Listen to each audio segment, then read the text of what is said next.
Héloïse, pour en revenir à la défaite de Dijon, vous teniez quand même plutôt bien cette équipe. Malheureusement, vous avez craqué en prenant 3 buts en 10 minutes. Comment t'expliques un petit peu ce craquage en deuxième mi-temps? C'est vrai qu'on avait bien tenu. On a eu 5 minutes où on s'est pris 3 buts très rapidement.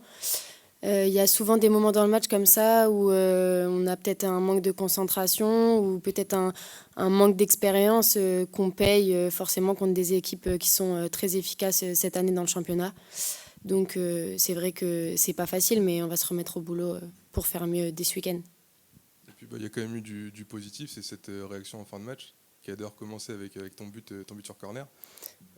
Donc voilà, comment vous êtes souvent en réaction cette saison plutôt qu'en action. Comment tu expliques un petit peu cette différence Oui, des équipes? c'est vrai que le seul match où on a gagné et qui était vraiment abouti, c'était contre Saint-Étienne et c'est sur une ouverture de notre part pendant le match. Donc c'est vrai que ça serait bien que dans les matchs qui arrivent, on réussisse à nous imposer notre jeu et nous marquer en première. Je pense que ça peut faire du bien à tout le monde et même mentalement prendre de la confiance dans le match. Donc c'est vrai qu'on a un petit manque d'efficacité, que ce soit dans les deux surfaces et qu'il faut qu'on gomme très vite pour ensuite réussir à prendre des points. Mais du coup, ouais, pour en revenir à cette réaction, c'est ce que le coach disait aussi, ça prouve que au moins si on veut retenir du positif, l'équipe a quand même du caractère. Oui, oui, c'est clair. Marquer 2 buts comme ça en fin de match et on n'était pas loin du troisième, je pense, c'est une bonne réaction. Les joueurs qui sont rentrés ont amené quelque chose de très positif. Maintenant, c'est une réaction, mais la réaction, on aimerait l'avoir dans l'autre sens. Et pas parce que quand on prend 4 buts, c'est très dur de revenir au score, surtout sur une fin de match. Donc maintenant, on espère que ça va être nous qui allons marquer ces plusieurs buts dans le match en première. Donc là, vendredi, c'est un match très important face à Reims, qui est un concurrent direct pour le maintien. C'est les Lanternes Rouges. Voilà, quel type de match tu t'attends vendredi? Je pense que comme tous les matchs cette saison, ça va être un match compliqué, avec une bonne équipe en face qui mérite peut-être pas sa place actuellement au classement. Donc voilà, un match avec de l'intensité, de l'agressivité. Elles ont des bonnes joueuses, un bon collectif. Ça va être à nous maintenant de mettre les ingrédients comme contre Saint-Étienne pour réussir à détourner cette équipe et à marquer et à gagner ce match. Est-ce qu'on peut qualifier ce match peut-être de tournant? Elles sont qu'à 3 points de vous, c'est le genre de match que typiquement il ne faut pas perdre.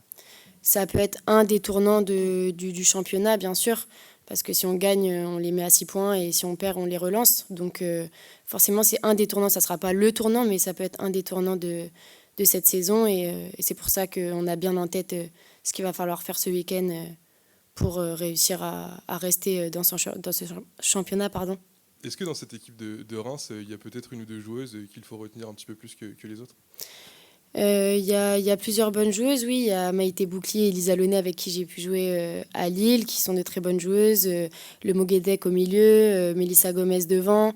Donc il y a quelques joueuses, oui, qui sont intéressantes. Et encore une fois, je pense que c'est un bon collectif qui a dû manquer d'efficacité, un peu comme nous sur les matchs d'avant. Donc je pense que ça va être un bon match vendredi.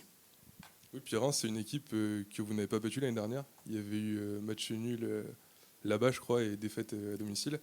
D'ailleurs, il y a eu un carton rouge pour vous dans chaque match. Est-ce qu'il y a peut-être un petit sentiment de revanche par rapport à ça?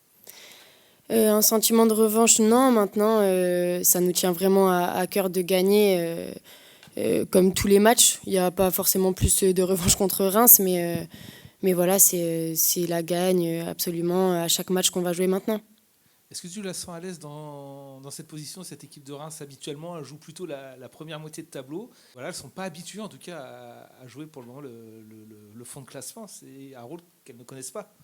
C'est vrai que dans les saisons précédentes, elles étaient plutôt dès le début dans le haut du classement. Donc là, on voit qu'elles sont en difficulté et qu'elles ont du mal à sortir. Mais un peu comme nous, on est également en difficulté en ce moment, mais même si on a une victoire de plus, mais il reste énormément de matchs durant la saison. Donc voilà, la saison est encore longue et je pense que le classement actuel ne sera pas le classement à la fin du championnat.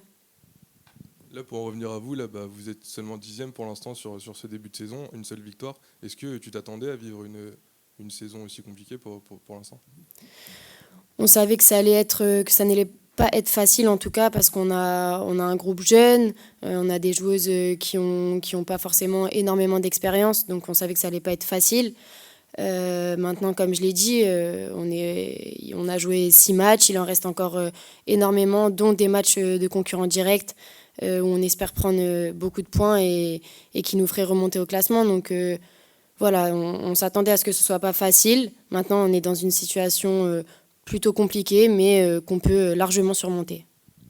Qu'est-ce qu'il faut changer? Qu'est-ce que tu penses qu'il faut changer dans votre équipe pour essayer de remonter un petit peu au classement et d'enrayer cette spirale négative? Je le disais tout à l'heure, je pense surtout l'efficacité. L'efficacité et gommer ces petites erreurs qui, je pense, sont du manque d'expérience. Et au fur et à mesure des matchs, on va prendre en confiance. Mais voilà, l'efficacité va être très importante, le fait de marquer nos occasions parce qu'on en a, le fait de mieux défendre dans notre surface, de dégager le ballon au bon endroit et pas sur une joueuse adverse. Pardon. Toutes ces petites choses-là vont faire qu'on va pouvoir grappiller des points et parce que dans le jeu, on n'est pas si mauvaise que ça, on ne fait pas des matchs catastrophiques. Donc, c'est des petits détails qui font très mal pour l'instant et qu'on doit gommer rapidement.